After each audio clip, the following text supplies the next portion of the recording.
देखिए, पिछले 24 घंटों में इस सीज़न में पहली बार राजस्थान में 47 डिग्री सेल्सियस अधिकतम तापमान क्रॉस किया है। सर्वाधिक अधिकतम तापमान पिलानी में 47.2 डिग्री सेल्सियस रिकॉर्ड किया गया है। इसके अलावा पश्चिमी राजस्थान के सभी स्थानों पर, जयपुर, भरतपुर और कोटा संभाग के भी कई स्थानों पर अधिकतम तापमान 45 डिग्री सेल्सियस से ऊपर है, यानी कि हीट वेव की परिस्थिति अधिकतर भागों में बनी हुई है। इसके साथ ही जैसलमेर में सर्वाधिक न्यूनतम तापमान भी रिकॉर्ड किया गया है। पिछले 24 घंटों में सबसे ज़्यादा न्यूनतम तापमान जैसलमेर में 34 डिग्री सेल्सियस रिकॉर्ड हुआ, जो कि सामान्य से 7.1 डिग्री सेल्सियस ज़्यादा है। यानी कि हीट वेव के साथ साथ में सीवियर वार्म नाइट की कंडीशन भी फिलहाल राजस्थान में बनी हुई है। अगले 48 से 72 घंटों में राजस्थान के अधिकतर इलाकों में अधिकतम तापमान में और 1 से 2 डिग्री सेल्सियस की बढ़ोतरी होगी।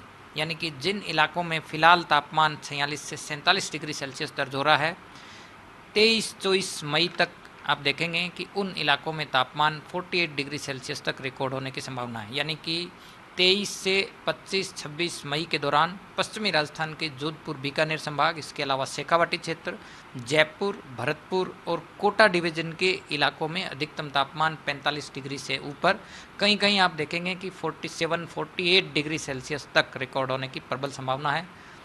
यानी कि हीट वेव के दौर से अभी भी अगले एक सप्ताह कह सकते हैं, यानी कि 5-6 दिनों तक विशेष परिवर्तन होने की संभावना नहीं है। यानी हीट वेव का दौर अगले 5 दिनों तक जारी रहेगा।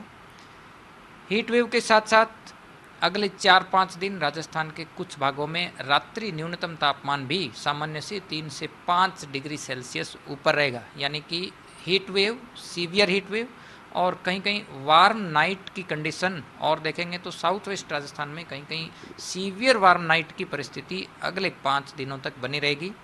मौसम विज्ञान केंद्र जयपुर की ओर से राजस्थान के कुछ भागों में अगले 5 दिनों के लिए सीवियर हीट वेव और वार्म नाइट के लिए रेड अलर्ट जारी किया गया है।